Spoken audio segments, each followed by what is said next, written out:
The top U.S. diplomat met Mr. Putin in the Black Sea town of Sochi after meeting with Foreign Minister Sergei Lavrov. While acknowledging differences on Syria and Ukraine, they agreed there must be political solutions. From the Geneva Communique to the removal of Syria's chemical weapons, I would emphasize that we have seen what happens when Russia and the United States work together.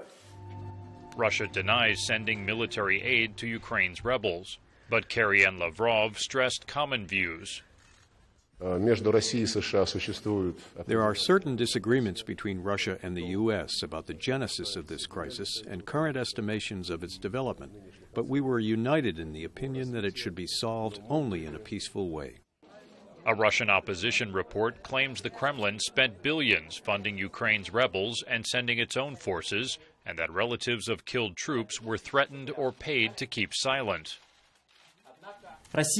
Huge political harm has been done to Russia as the result of the geopolitical shady enterprise, which was started by Putin in eastern Ukraine.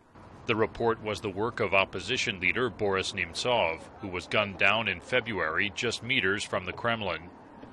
Since fighting broke out in eastern Ukraine a year ago, more than 6,000 have been killed.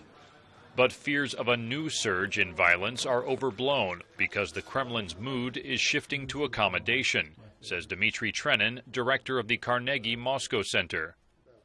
No major offensive is possible absent a Russian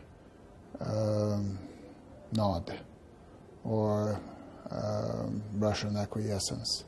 And this, I don't think, will be given under the present circumstances.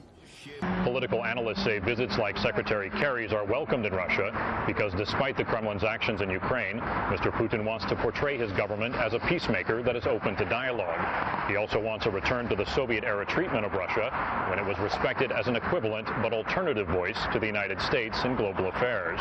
But as we saw from the May 9th parade in Moscow, marking the Soviet Union's victory day in World War II, Mr. Putin warns those who would challenge Russia's interests that he still commands a powerful military.